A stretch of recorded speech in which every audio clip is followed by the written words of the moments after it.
So I'm a little behind on my videos. Of course, I've noticed that everybody kind of took a break from videos. So probably everybody got COVID. That's what happened to me. Usually I can get rid of COVID in a week, but I had it for about 3 weeks. I also ran out of data. My data, ends at 10th of the month. And last month I just burned through 50 gigs.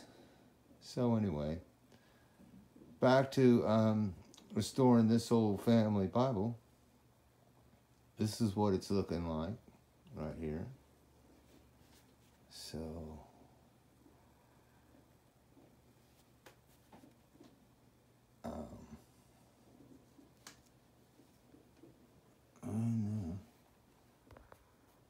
right in there, you can see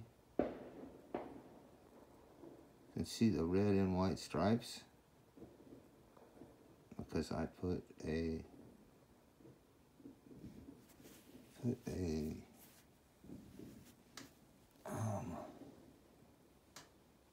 right there, you can see it, red and white stripes. That band going across there, that's a headband. Oop. Focus. I don't want to look at the back of my room, okay? It's a mess in here, but I'm an old single guy, so this binder is kind of goofed up here a little bit, kind of deformed. You can see some deformation. That's because somebody put picture cards in it, and once they did that, I could not fix it. Well, it's damaged in the first place because somebody glued the binder, the back cover to the binder. You're not supposed to do that. I don't think you're supposed to do that. It's not supposed to be glued together, but it did keep all of its original parts by doing that. Did not fall apart. It busted up, which a lot of times this has to be replaced because it gets busted up. So I just left it like it was. That back is glued to the binder, and I don't know who did it. Somebody, it's 100 years old, so, or more. What? It's more. I don't know. It's a 1970. It's an 1872 edition. I do believe. We will see. We will see. So this is what it's looking like. Okay, that's the front.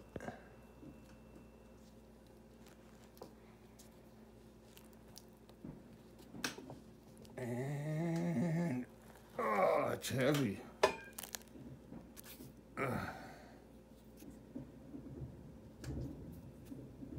Let's turn it right here.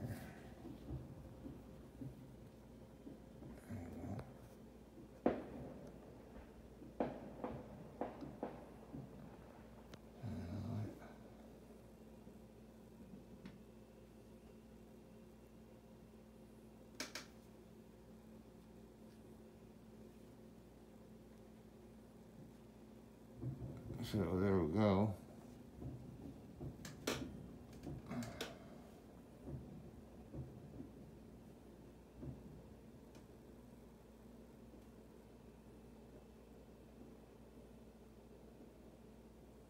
It's looking pretty good. So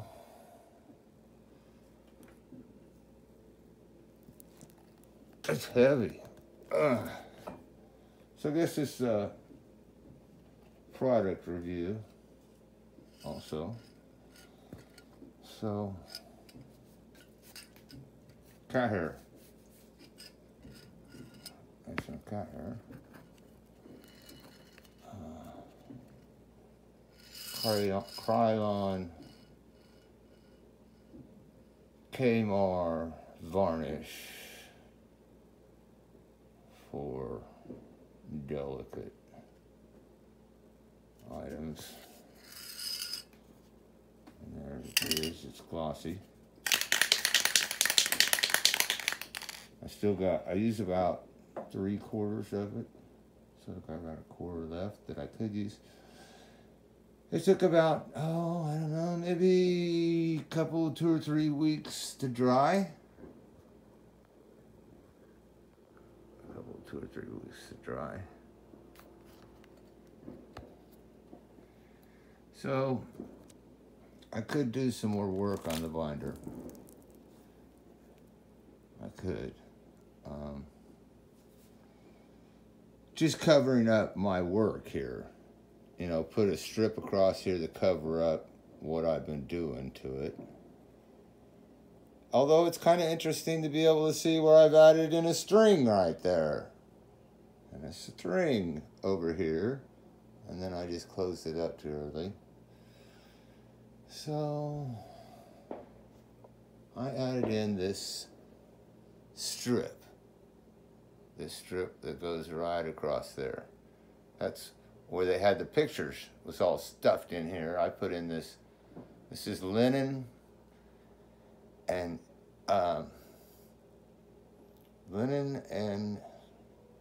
rhinestone glue. Whatever rhinestone. And so I put as the first page. These are vellum. Let me light my cigarette here. I need a puff. Who it was that bought the Bible. And this is the best description I had to begin with. To begin with. Now, after some research, I found out that his name is not Sid. It's Nick. And they spelled Delareau wrong. And Alex Rivard, the whole Rivard family is very interesting. This is pre-Killers of the Moon, the whatever. So this is when Nick Delareau was assigned to go to be the quartermaster in Pawhuska. This is the story of what all happened with that, and there he is, and he was instructing. He was training blacksmiths. He was not just the blacksmith. He's a quartermaster anyway. So, so I put this page. I need to add that page. I'm going to print that and add it, and then I was going to make a video, but I'm going to get this done. This is nice vellum paper. So there's the house that they built for the quartermaster to do business out of. Now he lived in Liberty. His house, not in Liberty, in Thayer, Kansas, by Coffeyville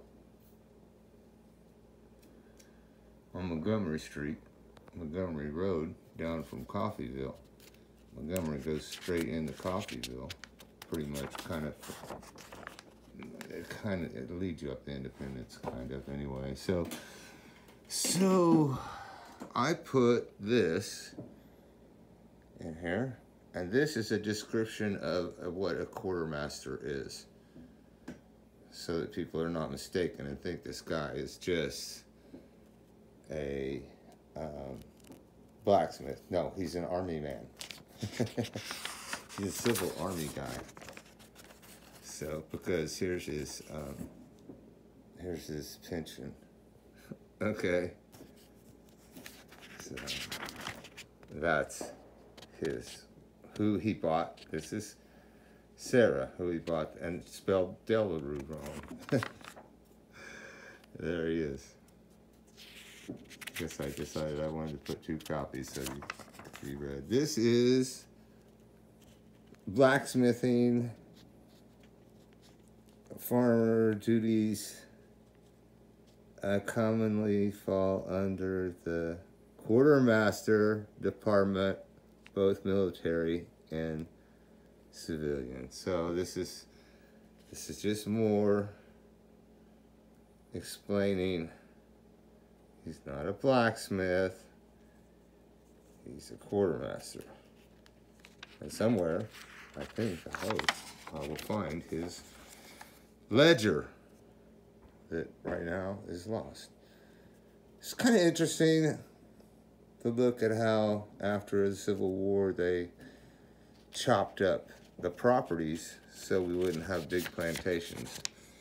But anyway, that's another story. These are just pages in here so somebody in the future won't have to look this up and figure out where all these people were at what time. No, they didn't chop up the Osage Nation, though. Well, they did. They didn't for mineral rights, but they did eventually for property, which is probably more of chaos than the mineral rights story, which we all know. So this is Osage maps. Relation to Coffeeville, because this Bible spent a lot of time in Coffeeville and around Coffeeville. And where it spent time at, I put yellow stars so they know, hey, look, that's where the Bible's moving around at. So, and what were people doing in Coffeeville in the first place? I put this in there. What is Montgomery County? Why is that important? Well, I put that in there too. It's all on Montgomery Road. Want to know what it looks like nowadays? It's right there. Well, no. Right there is a place that I've been that's very questionable, so I stuck it in here.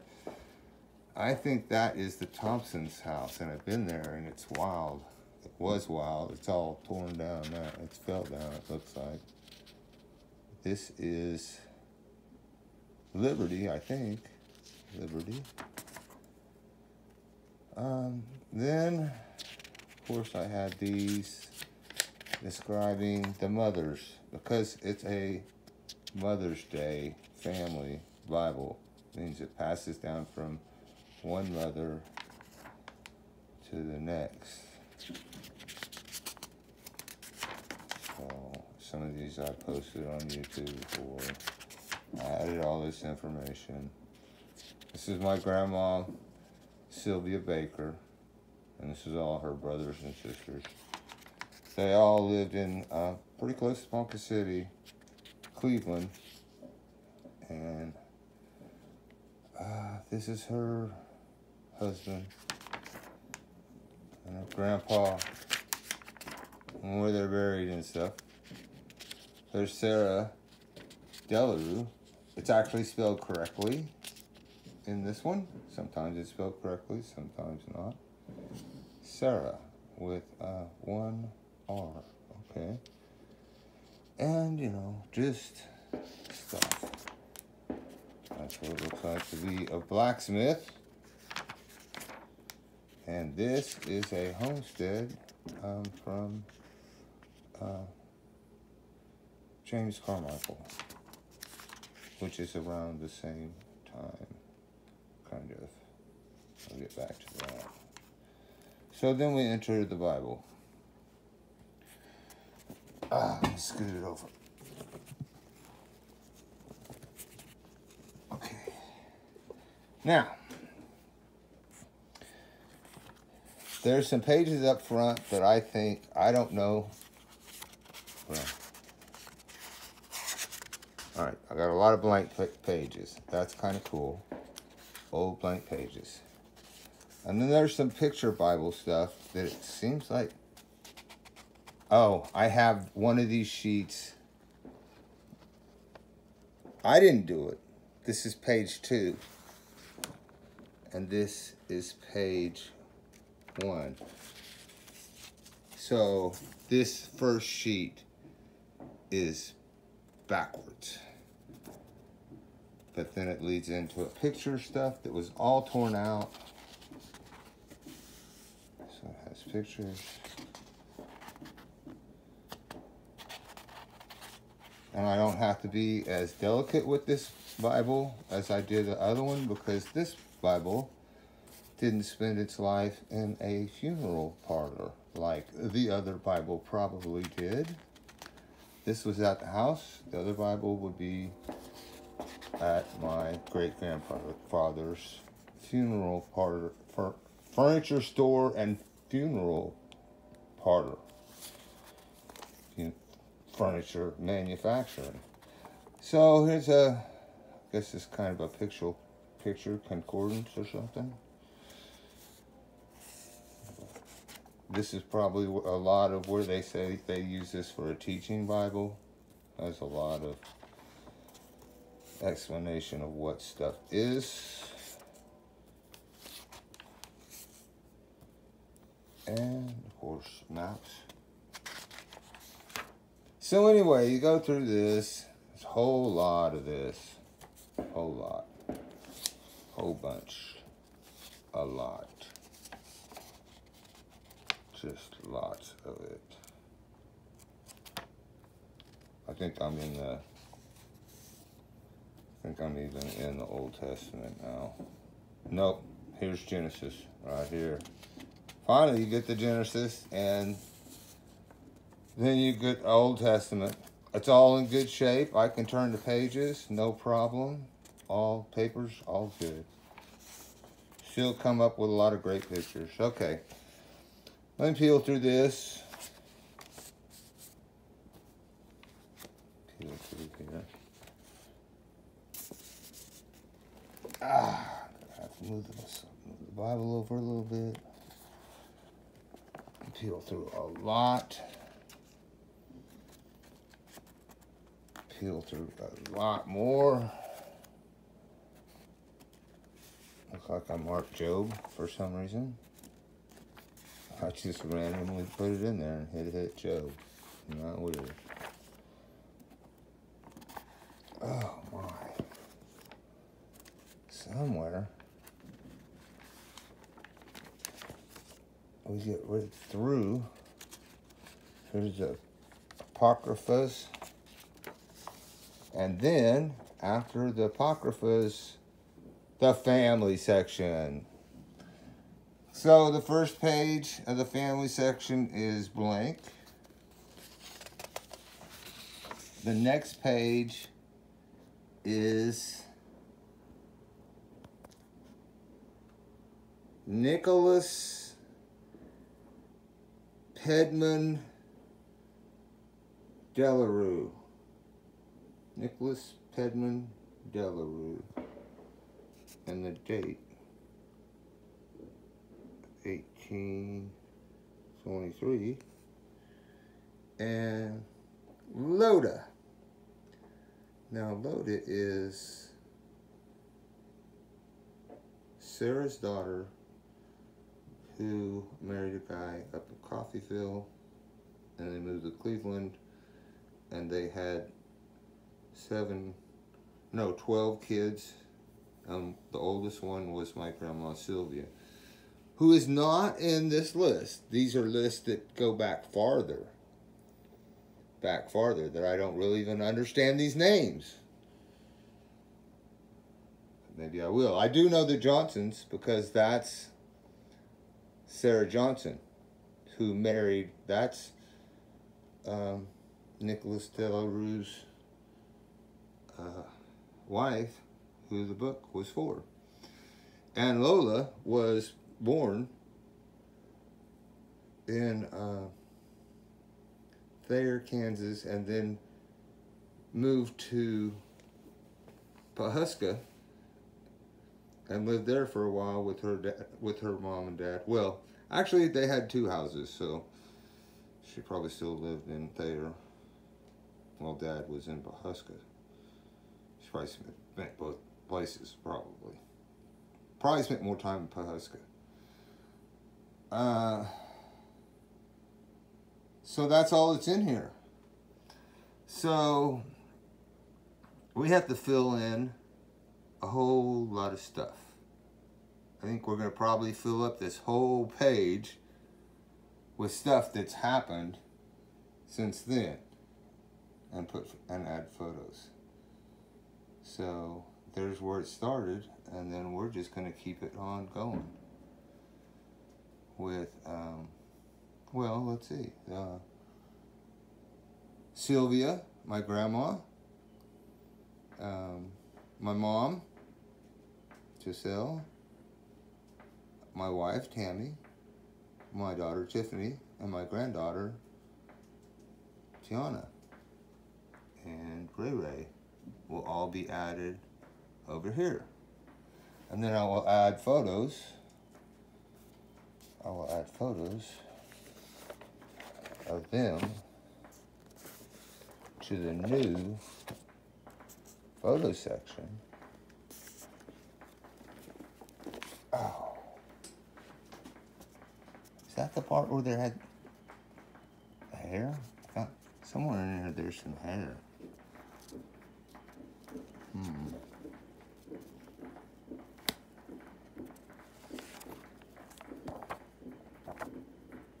There it is. That's a Bible update. So, I just need to print out pictures, and I need to print this out and glue it in there. I'll be done. But I probably won't have all the names and pictures in it all the way done till about Thanksgiving or so.